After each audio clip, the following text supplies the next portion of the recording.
Hi, everybody. This is Joe. And this is Lisa. And welcome to your Cheap Date Show for September 1st, 2007. On today's show, A spicy summer's end.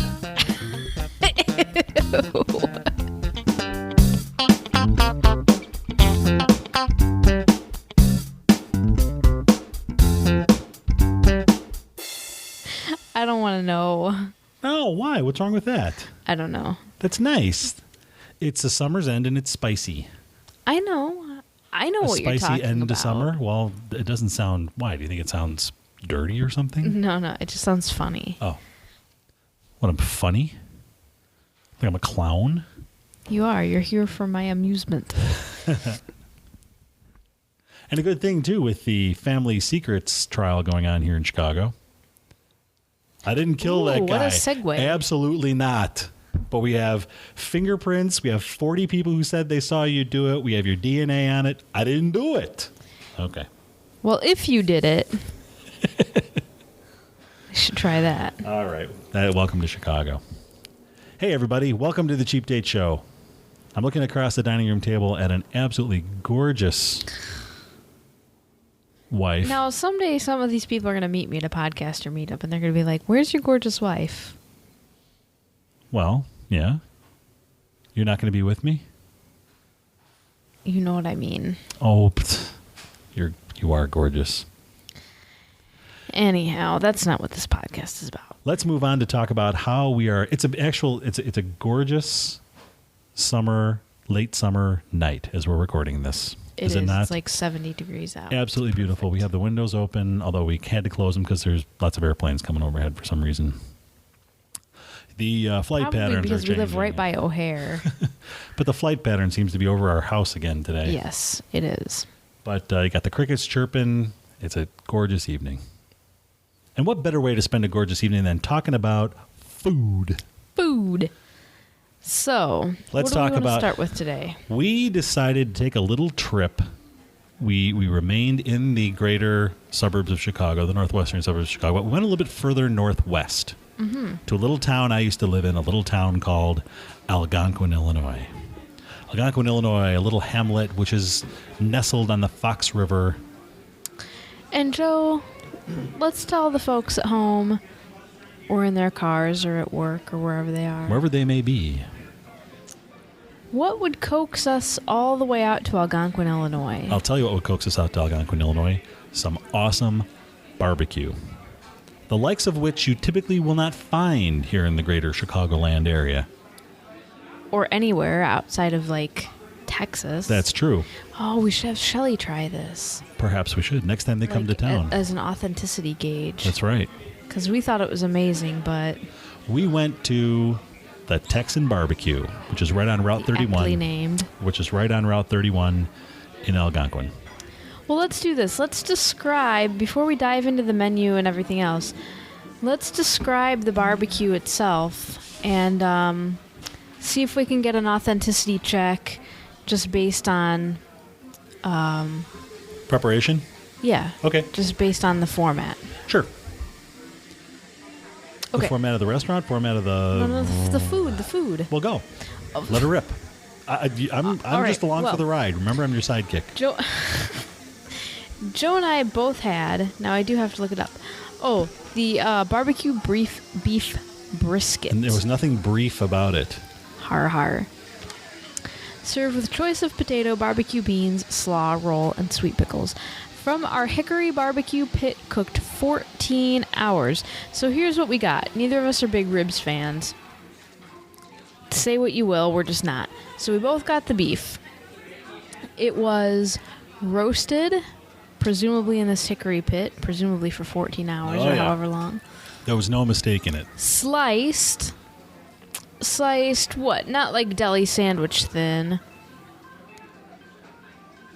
Not as thickly sliced as if you were to have like a brisket, like a roast beef dinner, Right. but not as thin as a roast beef sandwich. So I want to say like 1/8 slices. Probably, yeah. It was fork cuttable.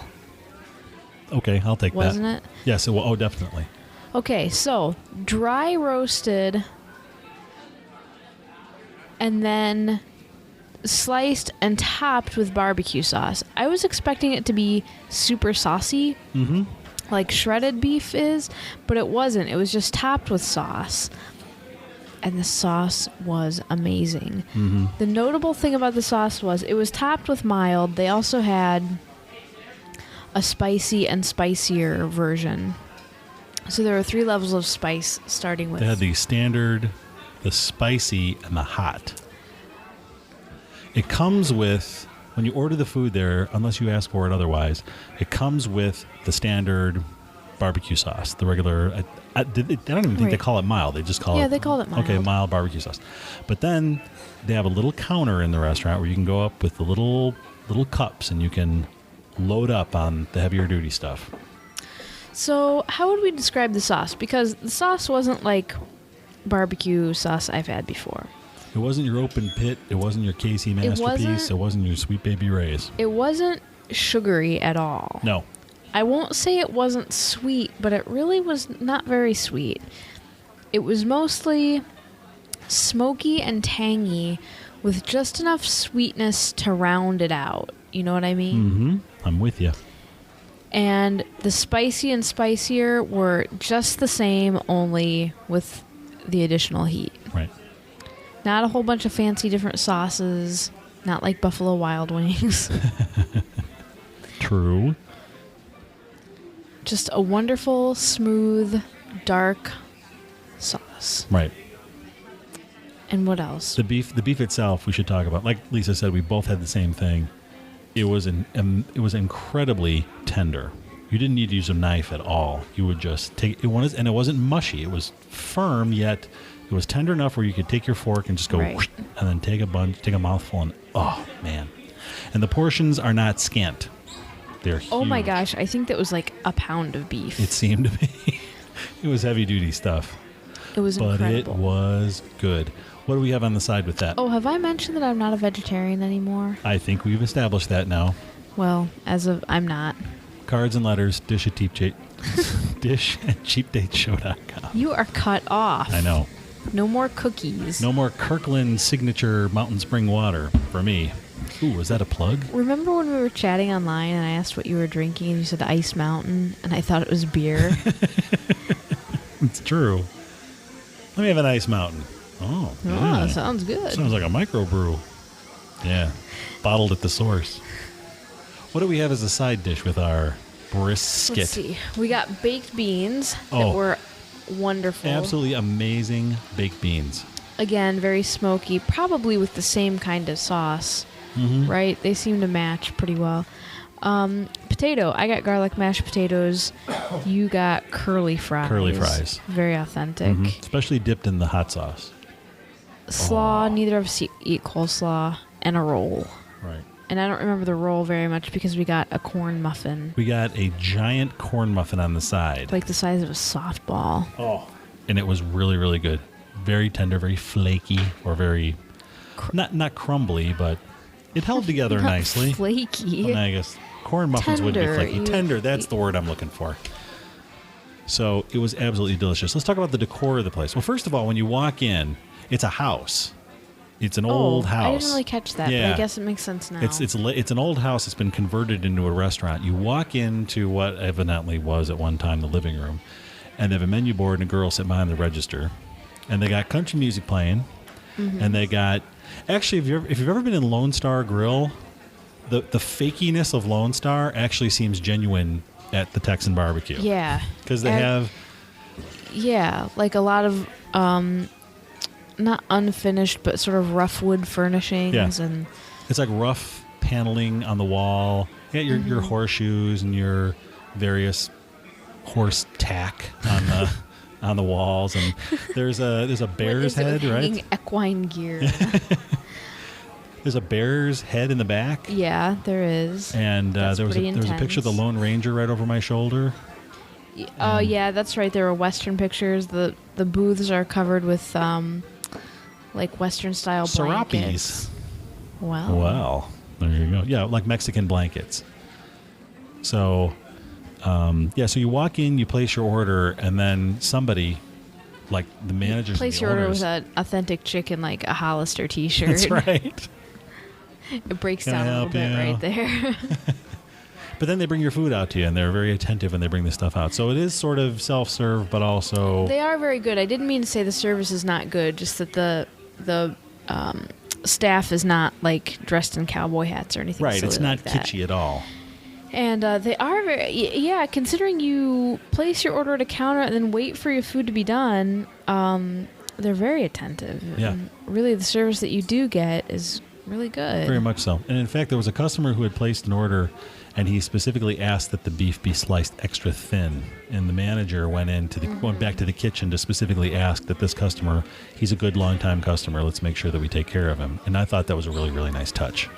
Yes. Very nice touch. They have a bunch of stuff on the menu, which we won't go into great detail, but anything that you can barbecue, beef, pork, they have all this in the form of sandwiches as well. Beef, pork, turkey, sausage, ham, they have Barbecue chicken. sausage? Yeah, oh yeah. Have you ever had barbecue sausage with barbecue sauce? Oh, No, that sounds Good a little stuff. bit redundant. they have a grilled chicken salad. They have catfish, codfish. Ooh, catfish. They have Italian beef sandwiches, Tex-Mex tacos, southern fried catfish, taco salad. They have hot dogs, burgers. You can get an ostrich burger, and that's just the lunch special menu. And you can get party style. Yes, they do catering as well. In fact, the next Yeah, time we right. get married, we'll do that. We'll have the barbecue. They have a barbecue. Actually, they have a barbecue feast for 4 to 5 people, which is a full barbecue, 4 pieces of chicken, some meat, a pint of slaw, 1 pound of meat, beef or pork, 1 pint of slaw, 1 pint of beans, fries, dinner rolls, and sandwich buns for $50, which is pretty good. Oh, and you can get their barbecue sauce for $4 a bottle. And they also do catering as well. The one thing that they had, which we thought was really, really cool, was I'm sitting there as we're waiting for our food, and I see the world's biggest funnel cake go by. Oh my gosh, yeah. It was like the size of what? I don't know. It was bigger than a Frisbee, bigger than a dinner plate. It was bigger than the sort of funnel cake you would get at a carnival or a fair. Yeah. And you can get it plain, you can get it with toppings on it, strawberry or apple. But it's a funnel cake. You can go 365 days a year and get a funnel cake. I know. Not literally, but I mean, you don't have to wait for the fair. Mm-hmm. Still in all. I know. So but it's- after that half pound of beef and barbecue sauce and a roll and baked beans and every kind of carb you could want, funnel cake didn't even sound good. We decided to go another route for the dessert, which we'll talk about in a minute. But they have corn fritters. They have breaded veggies. The menu is just totally extensive here. They have jalapeno poppers. They have catfish strips you can get. Fried okra. Where were we? We went somewhere where they had fried okra. Where was that? They have it at Cracker Barrel. No, there was somewhere where we went. I remember that, but I can't I had remember. okra, or it was a vegetable similar to okra that was tempura in Japan. Somebody did something like that. Yeah. And it was really good. So Nothing like deep frying a vegetable. now this does merit, I need to say this. Okay. It's really tough to find barbecue, especially in Chicago, in a town like Chicago, where we pride ourselves on our ribs and, meat packer to the world and yada, yada, yada, as the sayings go. Not the yada, yada part, but you know what I mean. It's hard to find a decent barbecue restaurant. Now, there's a place, they have a couple restaurants, a place called Gale Street Inn. There's one in Jefferson Park and one up in the northern suburbs as well, which is pretty good if you like ribs. But most of the barbecue places around here tend to focus on the ribs. And if you're but if you're not a rib eater, if you say you're a brisket eater or a barbecue chicken eater, well, you know what I'm trying to say. Or a fish eater. Or a fish. All the Catholics just tuned out. No, we love everybody. You know what I'm saying. The I'm barbecue just trying to tends think to of be what a brisket eater looks like. You know what I'm saying. It's the focus is on ribs, and if you're not a big fan of, it's not that I don't like ribs. I'm just and I realize I'm Here we go. I realize I'm contradicting myself. It's the royal we. Wow, you're contradicting the royal we. I know. The royal us, I The guess. royal us. I have no problem working on getting the meat off of chicken wings, but I just don't have the patience to get the meat off of ribs. Does that make sense? Well, it does to me because I'm the same way. Right. So there are places like Gale Street Inn, which is very good. There are a lot of other places where you can get barbecue type stuff. I'm not a huge fan of Famous Dave's. I don't know if you've ever been to one of those. They're okay. It's a chain, but it's a chain. There used to be a couple. Everyone could see the dismissive sneer. It wasn't a sneer. And there was another chain, or not a chain, but there was a string of 3 or 4 restaurants in Chicago years ago called Barry's, which was actually pretty good. It was similar to this. But this is something that's very, very different. And I haven't found anything else like this, certainly not in the Chicago area. So if you're looking for barbecue and you are in the Chicago area or you're visiting, if you take a little trip out, go think outside the box, head out towards the Fox River, and head out to the Texan Barbecue. We think you'll really enjoy this. And especially if you're from Texas and you happen to have an experience with that, I'd really like to know how this compares to, because some of the barbecue that I've had, I think I was in Austin and I went was at a restaurant. Sorry, Shelley, I can't remember the name of the restaurant, but I was at a restaurant where they had barbecue and it was pretty good. But this I remember compared very, very well to it. Yeah. So anyway, anything else you want to say about the Texan before we move on to dessert? It was nice because for a few hours, well, not a few hours, but for however long we were in there, I kind of forgot we were in the suburbs. Sort of felt like we were on vacation somewhere. Yeah. It was nice. Yeah.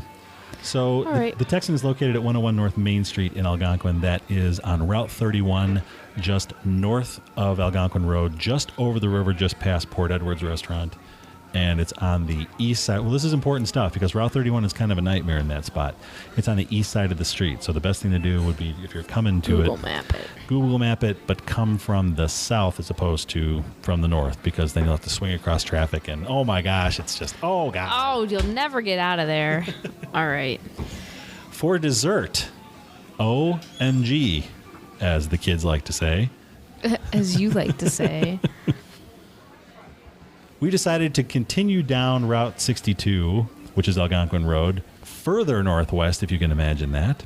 And we went down Route 47, and we wound up... fell right off the edge of the world. Exactly. But before we fell off the end of the world, we had a really, really good ice cream cone at the Huntley Dairy Mart. Yay. The Huntley Dairy Mart reminds me of a place called the Cone Zone. Which was where? In Hastings, Michigan. One of the small towns you lived in growing up. We went there, yes, during my preschool days. I remember my dad would ask my mom, do you think we should take the kids out for ICECREAN? Your dad had trouble spelling? Stop it. He still does. And man, ice cream. Anytime the parents would spell anything, Craig and I would just start going nuts. Because we knew it was either ice cream or a movie or pizza.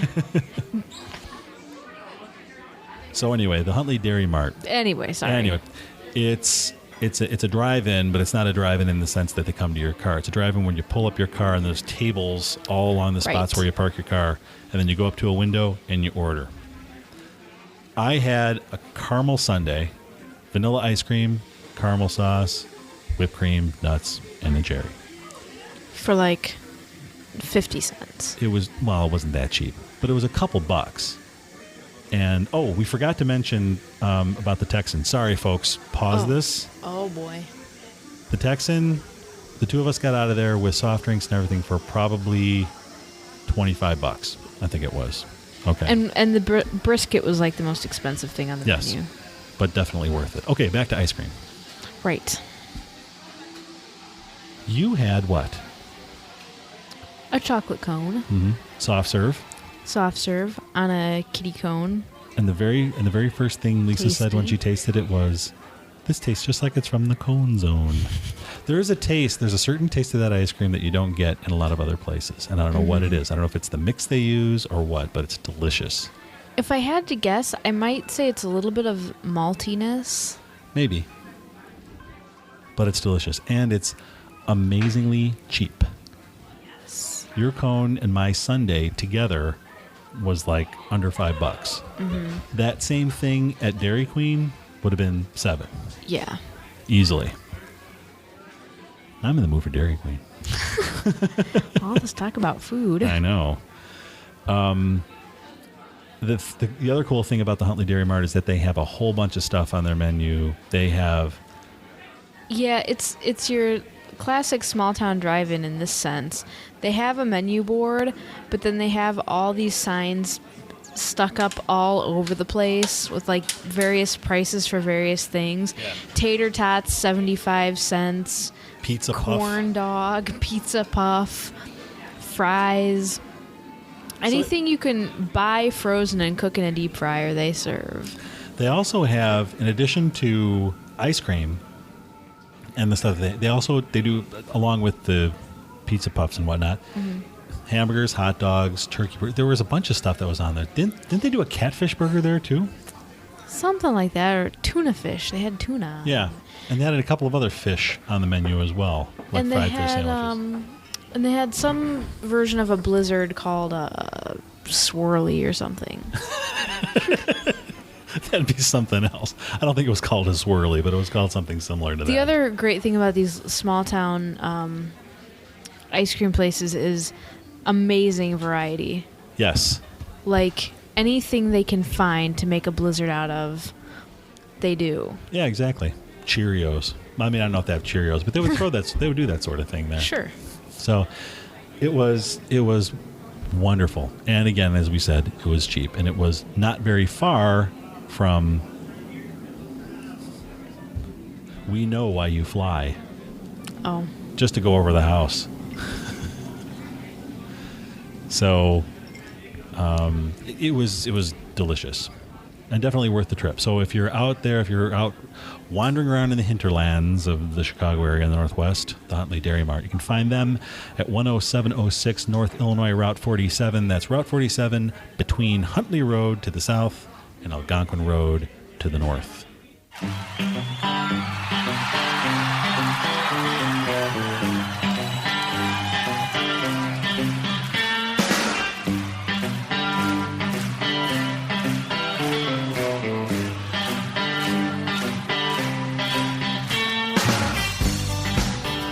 Now, we have some housekeeping to do. Well, not really housekeeping. We have some things to talk about. We need to talk about Cajun wine. Oh, right. I don't even remember. I remember this voicemail, or was it an email? It was an email from Nanette from the For Whatever Reason podcast. She left us a voicemail about, it was a voicemail. She left us a voicemail about her favorite sangria recipe. Right. Which she originally pulled out of The Joy of Cooking, which we have here, and we looked this up, and it is actually a very similar recipe, but she's adjusted it somewhat. Red wine, cheap Merlot, sugar, peach brandy, Cointreau, a triple sec, creme de cassis, or any fruity kind of liqueur, and then fruit, lemon juice, grapes, lemons, a can of Oregon cherries. Remember those? Oh, nice. Oh, yeah. Peaches, apples, pears, any fruit other than bananas, she said. Throw that in there. Sure. Set it for a couple of days, and then when you serve it, what was the deal with serving it with the fruit? She said take the fruit out because the fruit will have lost its sweetness, which I found to be true when I made sangria. Yeah. Now, I strained the fruit out too, but I didn't realize... I guess I just wasn't expecting that. I wasn't expecting the fruit to taste crummy after this was all done. But if you want to serve fruit in your sangria, get fresh fruit. And chop it up in the glass. Yeah. Put it in the glass and pour the sangria over it and either strain out or throw out or whatever the fruit that's been sitting in there. Right. And how long did she say to let it sit? A couple of days. Yeah. A good long time. Yeah. So, sounds really good. We'll have to give that a try. Yes, it's getting a little bit late in sangria season, but... It's okay. We don't mind. It's always sangria season. Thank you, Nanette, for that. We also wanted to let you know that listener Paul is on my side with the dip versus condiment versus whatever argument. And so is Tim. Everybody is. That's right. So, I have been vindicated. It's a long way to go to be vindicated. Listener Paul is also moving to Ankara in Turkey. So I don't know how to say bon voyage in Turkish. But I work with a lady who's from Turkey, so maybe she'll tell me how to say that. So we'll go from there. Yeah, we'll check into that. That's right. What else did we have? Oh, exciting news for a lot of the folks in the greater Chicagoland area, especially those of you in the north and northwest suburbs who enjoy Superdog. They're going to be opening a Superdog restaurant in Wheeling, right on Milwaukee Avenue. The address is going to be 333 South Milwaukee Avenue near Forest Preserve. They expect to have it open about a year from now, Labor Day of 2008. So that is very exciting news. We'll be there. We'll be camped out waiting for them to open. If you listen to the April 1st podcast of 2006, you'll hear Rebecca and Emma's review of Superdog, which, as you may guess, they enjoyed it. Okay. Listener Laura from Finland wrote back to us again to tell us of food that's in Finland. I guess that's where Finnish people come from, is Finland. Finland. Traditional food includes, I can't even pronounce this, karjalanperaka, which is a savory pastry with rice, potato, buckwheat, barley, and a rye crust, and it's eaten with munavoi, which is egg butter, cabbage rolls, mashed potatoes, pea soup, etc. Tampere, which is the area where she lives, has its own specialty, which usually scares off all foreigners, which is called musta makara, which is black sausage, which is a type of blood sausage eaten with lingonberry jam. It's pork, pig blood, crushed rye, flour stuffed into the intestines of an animal like most sausages, which sounds really quite revolting. It doesn't look too appealing either, but the end result is fairly decent. Trust me. I saw that in Esquire. Really? A picture of black sausage, yeah. Oh, yeah. It doesn't look appealing. We trust you. Unfortunately, we'll never be able to try it. Well, the neat thing was, and she said, "Sorry, Lisa, that probably made you glad you're a vegetarian." Yes. Let me say I eat very little meat these days, and I don't eat sausage or hot dogs, really. She says, Laura says her mom's a vegetarian. And she, on the other hand, eats more meat than a group of testosterone-filled football players. All right. So, go girl. And also, very quickly, we have a guest review. You want to do the theme? No, thanks. Okay. A guest review from CB. He went to Lulu's Dim Sum in Evanston, which is a place we've driven by several times, and we would love to go there. He says that people watching in the area can't be beat because you have the Northwestern University kids and the young urbanites all going there. The design is very modern. It's got very cool ceiling light sculptures. The walls and decorations are very colorful. You can go to the website and see this place. It's very casual. You don't need to dress up. It's very crowded.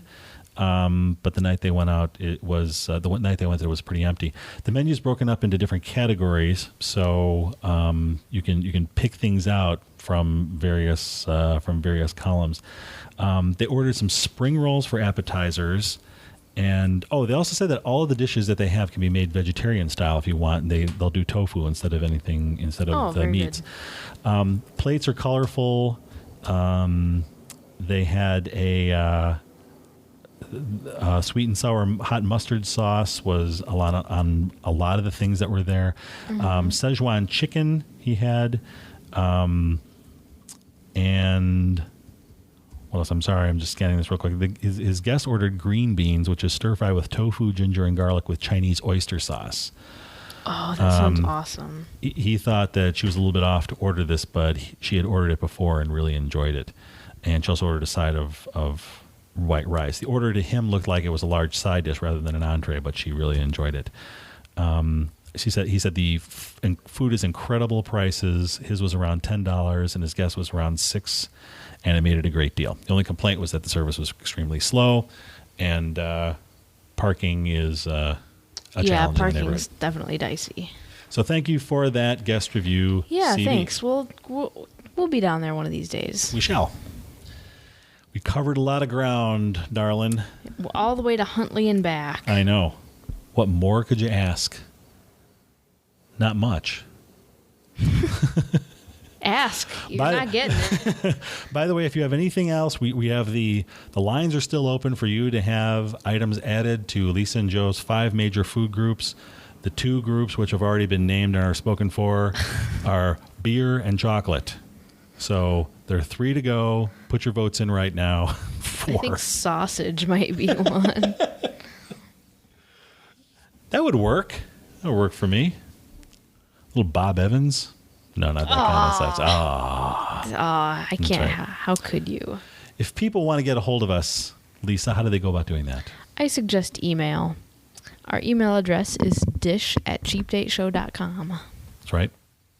And you can also leave us a voicemail at 206-203-3283. That spells date. That's right. Although if you're like me, now you get confused when you try to dial a number and you hit the, like for D, you hit, 3, but an A, you hit 2. And then Right. And the other thing that doesn't work out. But for E, you hit 3 twice. Oh, God. Oh, so if you're trying to like you're text texting. messaging. Yeah. There's something even more frustrating, too, which I discovered before I was getting on a flight, was I was trying to call Becky on her cell phone, and her number spells out something. Mm-hmm. And I was trying to call her, and I was trying to call her on my BlackBerry. But on your BlackBerry, it doesn't have... Exactly. So I'm like, what is it? So I'm walking around O'Hare Airport looking for a payphone so I can match up... Wait, 2 is A, B, C, D, E, F, but then there's no Q, and there's the Z. Yeah. And God. Also, if you want to follow us on Twitter, what are our names on Twitter? Yeah. Joe is JTL, right? Correct. And he's the one with the official Cheap Date insignia. And I am known as Fourth Time, the numeral 4, THTIME. Mm-hmm. We both Twitter fascinating things all day long. And also, our next episode of Discover Woodfield is going to be coming out very soon. Yes, we went on our adventure, and we'll be talking about it soon. So go visit discoverwoodfield.com, add us to your feed if it's not already in the feed, and check that out as well. We had a blast at the thing that we did this week. Yes, we did. So listen for that coming up soon. We just need to finish up that show. I think that's going to do it for this episode of the Cheap Date Show. That's all for me. Okay. Thanks, everyone, for listening, and we will talk to you in a fortnight. Good night.